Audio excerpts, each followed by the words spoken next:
Maneva na sema PENDREAM TV. PENDREAM TV de osia dem yopo.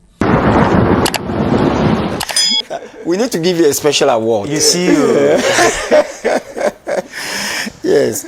So, first of all, we need to understand the dynamics of democratic governance. Democratic governance is a combination of challenges and solutions. It is important for all of us to see it that way. At all times, it depends on where a political party stands. And ours is duopoly, decorated as multi-party democracy. Of course, since the dawn of democratic politics under the Fourth Republic, the NDC and NPP have dominated the political scene. So we have had an effective duopoly. This is not in isolation. That has been the characteristics of many advanced democracies. You talk about the Republicans and Democrats in America, you talk about the Labour and the other party in UK. In every advanced democracy, when it depends. In fact, in many advanced democracies, multi-party constitutionalism systematically goes into a kind of duopoly. But it depends on how the public understand that kind of duopoly. I'm sorry to say, Mabia, that our duopoly seems not to be working in our favor. It seems to be working for the various political parties constituting the duopoly. But let me put it that way. I mean, who doesn't know that the mere energy is a problem in contemporary society? Who doesn't know? We all know, right? Look, if we had understood the realities of global challenges now, in fact, light outage, let me put, because I want to be neutral, I want to use a neutral word. Light outage, which is Dumsor to NPP and Dum to Dumsor, right? Right, Dumsor to NDC shouldn't have been a problem at all. Today, the global community is facing energy crisis. And my word, mark my word, I didn't say crisis. I didn't use E, crisis. The plural form of crisis, I, is E, crisis. All of us in the whole world, we are facing energy. So this shouldn't have been a topic of discussion at all. It should have been part of the global challenges confronting the energy sector. But because, as you know, our nature of partisan politics, but I see it to be very normal, it's healthy. My problem is that if the discussion is not done on healthy grounds, then we may not benefit from it. But if it is handled in a healthy manner, as healthy discourse, then of course at the end of the day, we are going to figure out substantial benefits from it. One, let's even contextualize the issue. What is Dumsor? I think Dumsor is a strange word. It's a Ghanaian domesticated lexical item. Is it used to refer to energy crisis or light outage? What are the characteristics of Dumsor? Light today, light out tomorrow. Then you have energy today, no energy tomorrow. These are the characteristics of Dumsor. All right. So, at what point do we declare something Dumsor in line with the realities of our, in line with the realities of our society? At what point? I think you and I know that the light outage will have to take a very long time to be solved, as we know, the kind of Dumsor that we are talking about, before we call it Dumsor. At least when the word was initiated, it took a long time of substantial darkness in the country before it was called Dumsor. Right. Today, just little, and it is Dumsor. Why? Because of the nature of duopoly. This is duopolistic politics. This is an opportunity for NPP to expose the NDC, and this is also an opportunity for NDC to tell the whole world, that they are doing well. But at the end of the day, where do you and I stand as common men, non-politicians, technocrats, or even non-technocrats? Where do we stand? We will have to stand for justice and fairness. Whether Dumsor or not, this is a challenge confronting the nation.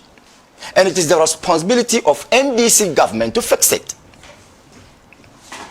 Whether Dumsor or not, this challenge affects every Ghanaian. And it is the responsibility of NPP to help NDC to solve it. This should not be an issue of partisan, an issue of partisan politics. It should be a genuine issue of patriotism, an issue of concern. And that is how I will want the two political parties to handle it. We have had enough of their geopolitical pyrotechnics in political discourse to the detriment of national development. Right. And whether we like it or not, we will continue to have a kind of description based on the political coloration. The NPP will continue to call it Dumsor. The NDC will continue to defend it. But that kind of politicization is not in the interest of Ghanaians. I strongly believe that it is an issue the government must handle. It is an issue that the opposition must help the government to handle in the supreme interest of the whole nation. But let me ask a question here. I mean, it is not good for NDC to be on the defensive. It is not. If I had been a politician, I would have treated the NPP with the contempt of silence. Why do I say so? Whether we like it or not, if at the end of the day it is established that it is Dumsor, the NPP cannot be held responsible.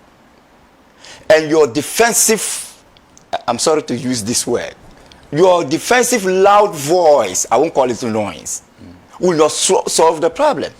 What can solve the problem is your expertise. In the first place, we are being told that this problem is due to replacements of transformers. Have we decided not to be proactive? What prevented the government? What prevented the sector minister to inform us ahead of the replacement? I strongly believe that if you and I had been informed earlier to expect these challenges because of forthcoming replacements, we would have been, in fact, we would have been supportive of the government. We would have understood as lay people. Right. So the first fault line that we can discover and assign to NDC is being unable to inform us earlier, and that is being reactive instead of being proactive. Right. They should have been proactive enough. And you know, Ghanaians, especially when NDC is still enjoying a substantial amount of Ghanaian goodwill. You are apart from, in fact, the only government that enjoyed a huge sum of goodwill from Ghanaian is the Kufuor government. Then Mahama's government, the current government, the two governments have enjoyed a substantial degree of goodwill from Ghanaians. I strongly believe that if the government had been proactive by informing us, if the sector minister had been proactive by informing us, if the technocrats in the energy sector had been proactive by informing us to prepare for the challenges ahead because of the replacements of transformers, which at the end of the day will be an improvement. If a replacement will be an improvement, why not? I think we will have to understand. And you know, I have start here and praise the government because of its proactive measures in handling the energy sector. You know, when I blame NDC. In fact, I blame the NDC because when Ukraine war started, there were NDC elements who said the country would never be affected by Ukraine war. We sat here and we defended. We said, no, that will not happen. In fact, I was here with the Vice Chancellor of UPSA. Yeah, he spoke as a technocrat. I spoke as a student of common sense because he's a finance person. You understand that? So he can analyze finance. But I spoke as a student of common sense. I'm not from the finance background. But I realized that, no, commonsensically, anything that happens elsewhere in terms of energy can affect us. So today, NPP cannot also claim that Iran war cannot affect us. So, in view of the realities, the NDC should have been smart enough, should have been proactive, should have informed us, should have prepared our minds, and the issue of Dumsor wouldn't have arisen. In conclusion, I appeal to the two political parties to avoid mere partisanship in handling the issue and come together, tell us the truth, prepare our minds. If we are to suffer further light outages, we should know. Be fair with us so that we can prepare as a nation to handle the issue. Right. In unity, we laugh together. In disunity, we die together. La samahallah. Thank you. Saka Salia is a member of the NPP's communication team. Saka, good morning. Yeah. I see you've ironed your shirt nicely, which means you have light home. After the light suddenly came. You have light? Yeah, I had light. Suddenly, but you have light. Yeah. Right. After it went off. You have light? As at now. Okay. Yeah. All right, so... Before you come, let me say that I'm well seated. Yeah. To take the jobs. Why is it that the NPP keeps blowing hot air over issues that a lot of Ghanaians think that it's open? We can all make our judgment. We've seen the transformers going up. We've seen the fire situation at Akosombo. And yet, your party says that, Lalai. Thank you very much. And then let me apologize for coming late. I mean, because of the rain, and when I was coming, I had a problem with my car. If you were in a white institution, you would have been sanctioned. You can't so I'm not in a white institution. Yeah. And good morning to our cherished viewers. Good morning to Doc, Marzuq, and then my brother Rashid. First of all, I think I don't think that the NPP is blowing hot air or whatever that you try to call it. We are expressing the sentiment of Ghanaians and ourselves. And indeed, I mean, it's not only NPP people who are complaining. There are a whole myriad of people who are complaining, or myriad. Let me use that who are complaining. I mean, both people who are political and those who are apolitical, and therefore it will be out of place completely to say that the NPP is complaining and treating this serious matter, with politics. I think this is a déjà vu, a serious déjà vu. We've seen it before. We've seen the NDC in power before. And then the results is not different from what we are seeing today. I mean, anytime they come to power, we see darkness all over the place. And one would have expected them, I mean, after ravages of time, to be a little bit experienced in handling some of these issues. But alas, I mean, they came with their usual time. Because, look, if you are incompetent, it doesn't matter how long you gain experience. The signs, you still exhibit those signs. I mean, they normally tell us that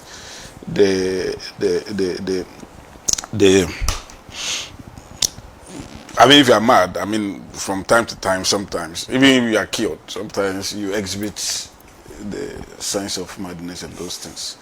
I mean, it's a proverb. So that is what is happening. But the most important thing that the NDC should have learned from opposition and in government is honesty. I mean, they say honesty is the best policy. If you're honest with the people, I mean, you will carry them through. I mean, they will follow you and nothing will happen. But if you are being dishonest and you want to parry the problems, I mean, there are glaring problems that everybody see. And you say, no, that is not it.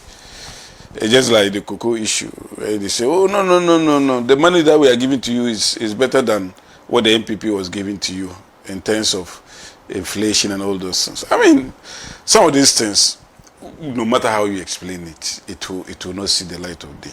So the best thing is to come and say, oh, these are the situation. Other than giving us all manner of excuses. I mean, if you listen to some of the excuses, it's so laughable. Where lies the dishonesty? That's where I'm coming. If you listen to some of the excuses, so laughable. I mean, it's because of snake, Akosombo substation, and all that. Akosombo thing is the latest thing, but that one came even later on. This is the first time I'm even talking about Akosombo thing, but I've been talking about this Dumsor matter on a lot of stations. So this Akosombo thing should not even be part of the matter. I had the energy minister. If you have 1,000 megawatts of power snubbed out. No 1,000 megawatts of power has been snubbed out. No, even that's one of the dishonest things that I'm talking about. Akosombo doesn't generate 1,000 megawatts. you get the point. Akosombo doesn't generate 1,000 megawatts. Akosombo can have an installed capacity or its capacity. This is a substation. Listen. Under grid code. So it's not the entire. So why are you talking about 100 megawatts? And I'm saying that the place that got burnt, that substation generates 1,000 megawatts. That's what it is not true. So what is it? The 1,000 megawatts is referring to the whole of Akosombo. Right. Yeah, that's how much Akosombo is capable of giving us. But Akosombo has never given us 8 maximum.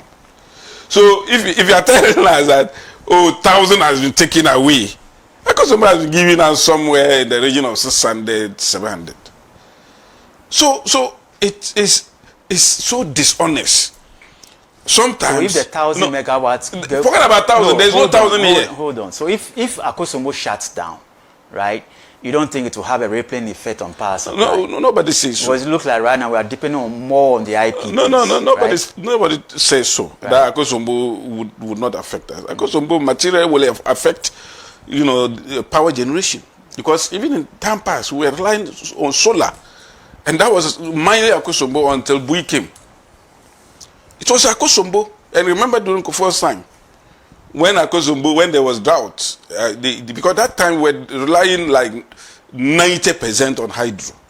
And I heard people say that, they went to pray and all those things. Because that was the only solution at that time. To pray? Yes. For the you can trivialize it. But if you are relying on rain to power your generation, your power generators, or your power, system, and the rain was not coming, what do? Will you go and fetch water and put in the Akosombo?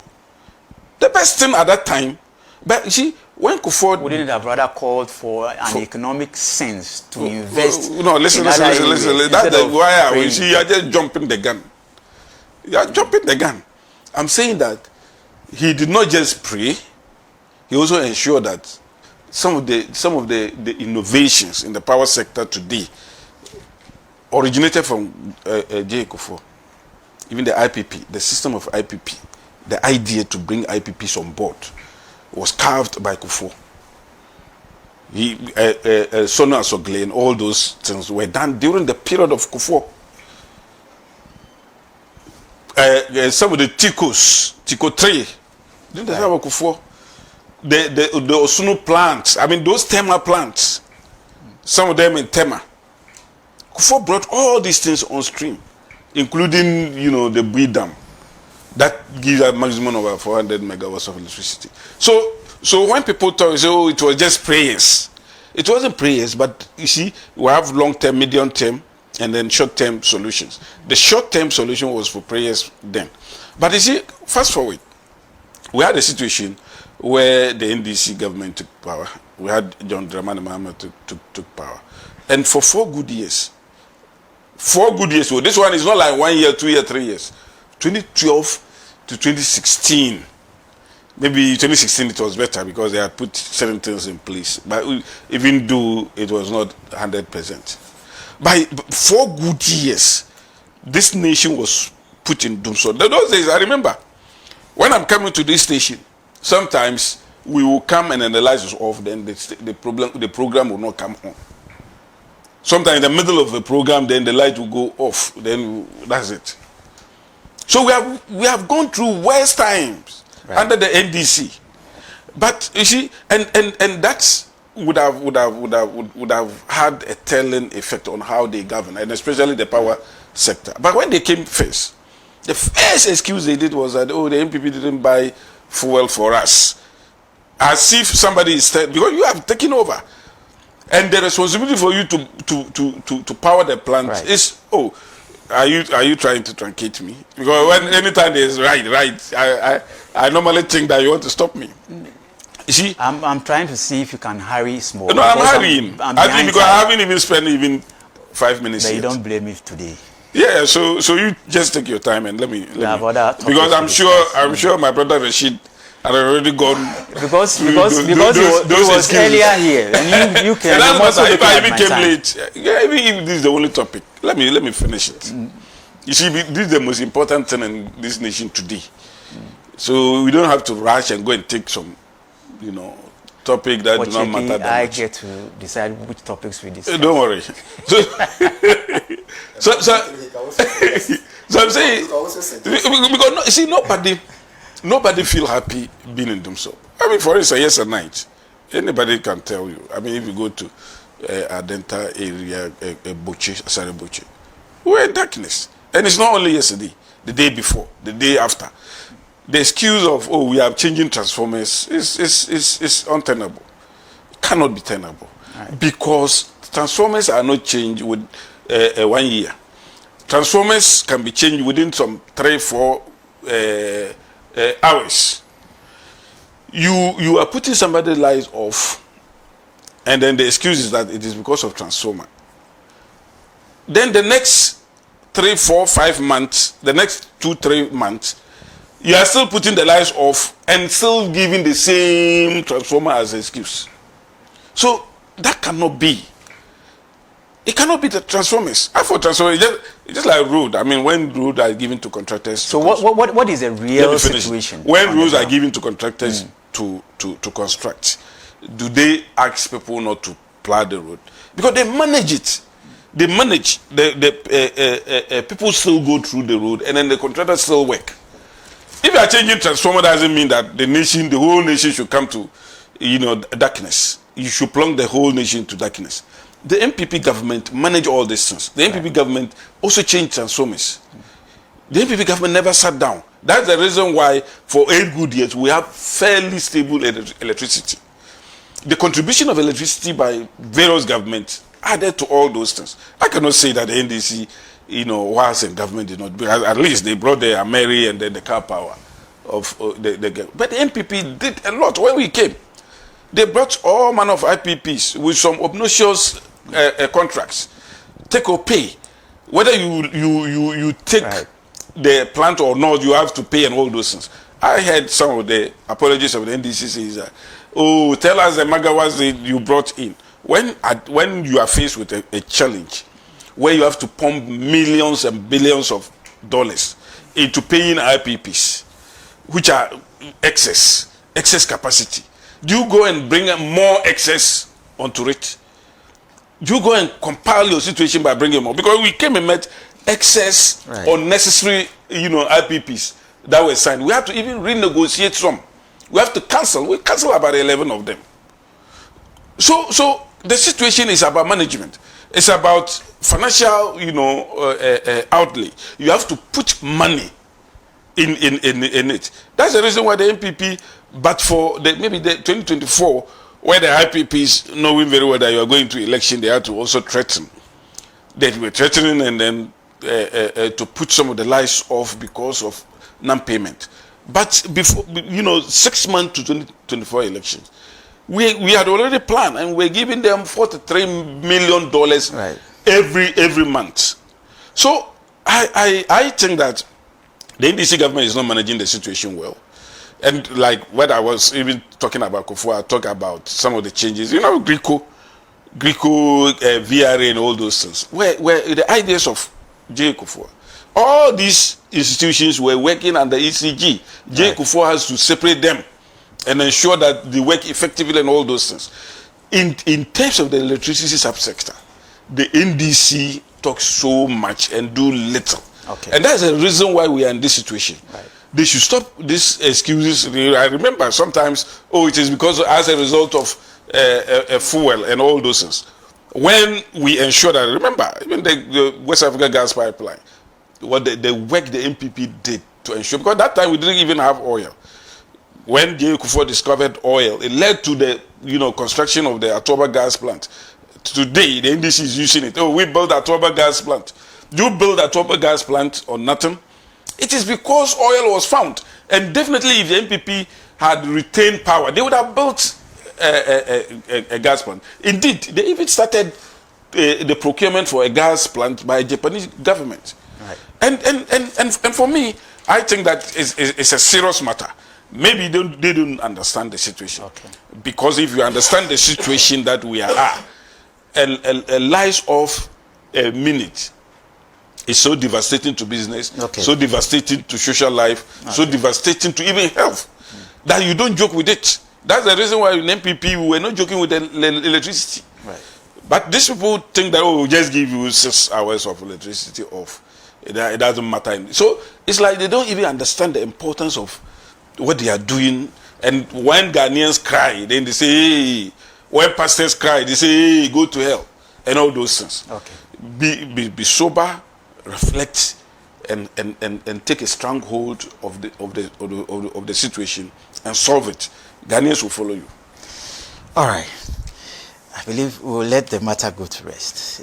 I wouldn't ask any further questions because we need to move on, right? Because I had a lot of questions. There's no question to ask. Oh, you think because so? You are satisfied with everything. No, because because of time, I just wanted us to. But there's these questions that people ask. When do you invest in a sector? Do you have to sit down and let the sector collapse, or you have to be proactive? Maybe, perhaps, that is what the NDC sees. No, that we need. Hold on. Okay. You need to be proactive. Let's start changing these old transformers. Obviously, it will come with a little bit of difficulty and discomfort, and that's where I agree with Doug, that they should have carried the public on. That between this period and that period, you are going to change these transformers. These are the rippling effects. Obviously, Ghanaians will understand, because you need to improve the power situation. I disagree that Ghanaians would understand it just because you are communicating. If you are communicating very badly, nobody would understand you. Badly how? The issue is that you communicate, whether bad or not. The information is sent out there that between June and July, we are going to have power outages. No. Yes. Listen, you are going to have this is not the first time we are changing transformers. So it doesn't really matter how what form of communication. Impression should not be created. As if this is the first time we are changing transformers. We change transformers quietly, all the time.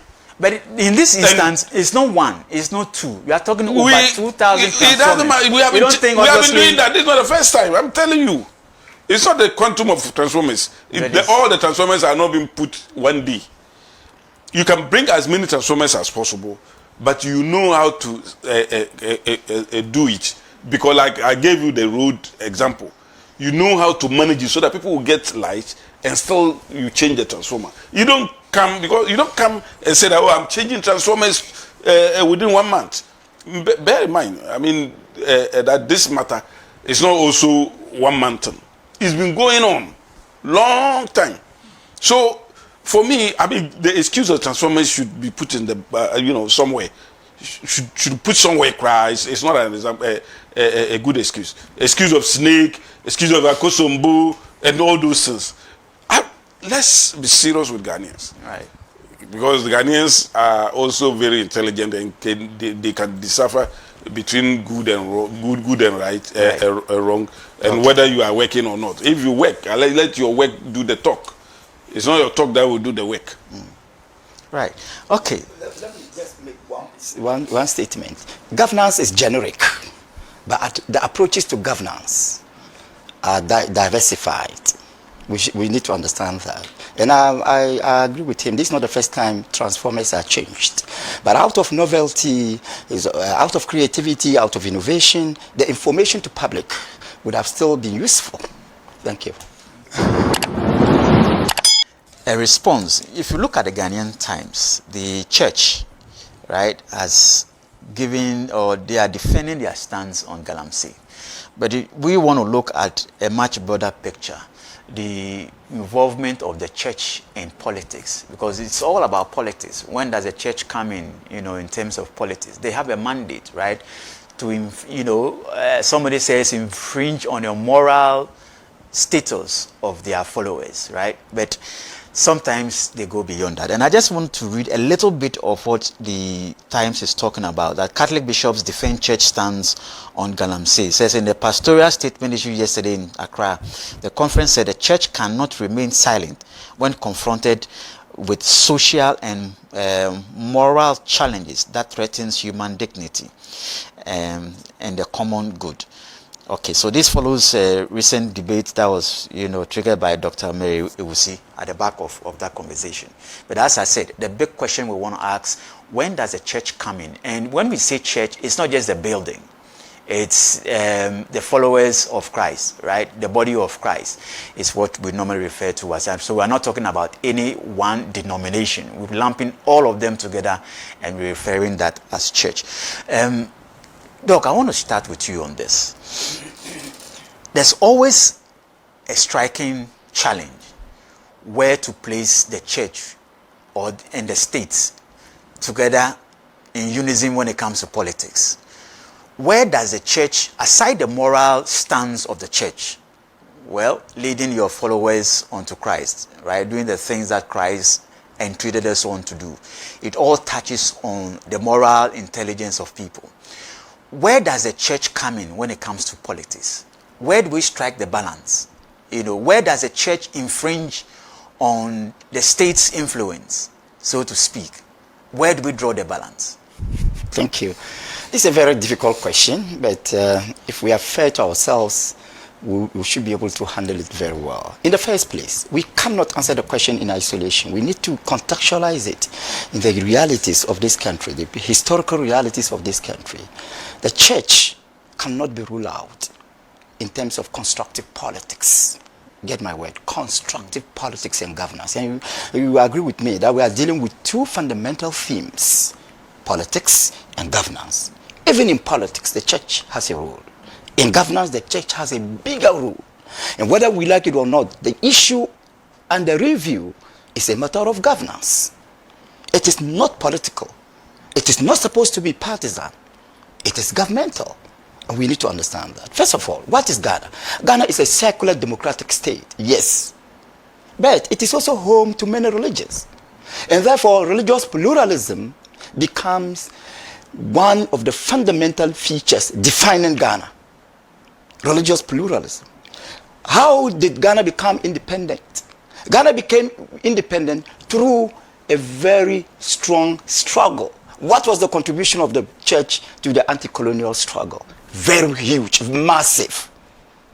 Some can even argue that they started it. They started it because they started educating people to understand the dangerous nature of colonialism, to understand human rights, to understand the same definers of colonialism. I'm taking you, yes. They are the same definers. The church. Yes. Because all the papal decrees and bulls that was issued was issued in the name of the church. And yeah, that is true. You see, it has always been argued, right, that I don't want to say this, but I have to say it. The ship that brought the Bible is the same ship that brought colonialism. You are right. Yeah. But at a point, the church realized that colonialism was inhuman. They organized schools, they enlightened people, they helped in dismantling colonialism. They did everything together with politicians. Look, even our own godfather, in fact, the doyen of Ghanaian politics, of course, the NPP is Dankwa, and I don't have. He's the doyen. He's the only doyen. Okay, the NPP is doyen. or to the Buza Donko tradition. Buza Donko Dombo tradition is Donko. Right? But to many Ghanaians, it is Dr. Kwame Nkrumah. Of course. You see, of course, right? You also agree that. Yeah. So Dr. Kwame Nkrumah himself was a clergyman. Do you know that? Yeah. He was a clergyman. So there's a thin line between the church and the state. There's a thin line. Then again, because of Ghana's religious pluralism, there is a whole constitutional provision on freedom of speech, freedom of worship. In fact, it is freedom and manifestation. Not just freedom, but manifestation. You have to manifest it. You understand that? So, first of all, let us understand that we can't do politics or governance without a substantial involvement of the church. This gives me an adage. It reminds me of an adage in Arabic that al-Muslimun alladhina la yahtamuna bis-siyasa yahkumuhum as-siyasiyyun alladhina la yahtamuna bil-Islam. This is a very good expression from Najmuddin, an Islamic scholar. He says, Muslims who do not value politics are ruled by politicians who do not value Islam. So it goes to church. Religious people who do not value democratic politics should be ready to be ruled by politicians who do not value religion. Throughout our history, from colonialism to independence, the church has played a substantial role. But in democratic governance, especially in modern times, I strongly believe that the church itself should know where to draw the line. That's where your concerns are. The church should know where to draw the line. In analyzing that, we need to also consider the subject matter. Is the subject matter political? No. Is it partisan? No. It is national. Galamsey is a national threat. And therefore the church has every right to offer its opinion. In some societies, there is a clear-cut, constitutionally prescribed, constitutionally described division between the church and the state. In fact, in France, it is known as laïcité. That is taking the state from religion. Laïcité, and it's very dangerous. You understand that? That is the highest form of secularism. But in our situation, we cannot go to that level of secularism. Even in our secular state, religion continues to find expressions in politics and governance. Let me tell you something. And that is why the first word of our national anthem is God. God bless our homeland, Ghana. The last word of our national pledge is God. And so help me God. The Constitution, the 1992 Constitution in its preamble mentions God. Therefore, in spite of our secular democratic nature, we are still godly. And the church has every right to comment on national issues. I will not advise the church to be deeply involved on partisan issues. So we should not be misleading the people. When is the church seen to be engaged in politics? I don't even want the church to be engaged in needless politics. I want the church to be engaged in national affairs. And we shouldn't try to blindfold the people. The issue at stake is not partisan. It's not political. It's national. It's governmental. So the church has every right to talk about it. In fact, destruction of our environment, Galamsey, what didn't the NDC say when it was in opposition? When does the church involve in politics? The church is not even supposed to involve in my thinking. The church should not even But a lot of be people involved. see the church here in Ghana. There's the perception Yes. that the church is closed sometimes. Because most Ghanaians have confused politics and governance. In fact, they have confused politics for governance. They don't know. Most of us do not understand the difference between politics and governance. It's difficult for some of us to understand what issue constitutes a matter of governance, what issue constitutes a matter of politics. And I'm telling you, unless of course you argue otherwise. Saka, is the issue at stake political or national? It's completely national. That is where we are missing. It's politicized. If it is politics, and that's why I am advising the church not to be part of the agenda of politicization. If it gets to the level of politics, the church, by virtue of its dignity, should withdraw. But once it remains a national issue, the church has every right to comment, to give an opinion, to suggest, to advise. This is responsibility. This is morality. This is nationality. This is sincerity. I strongly believe that the church has every right to comment on that. So you see, when we are analyzing the issue, we need to contextualize it. We need to characterize it. We need to tell the whole world what the issue is, whether it is political or partisan. Whether it is political or national, whether it is partisan or patriotic. We need to understand that. But many people, those who are against the church will argue that no, the church should not. The church shouldn't be commenting on political affairs. The church should not be involved in politics. Might it be as a result of certain sectors of the church, yes, who are seen to be involved in politics, who give up their platforms to be used as political stages? Yes. People carry that perception, and in fact, we hear, yes, we see yes, some aspects yes, of the church, yes, who get embroiled in that field. I agree with you. That's why I am advising that particular section of the Christian fraternity, right, to do away with that. They should refrain from doing that.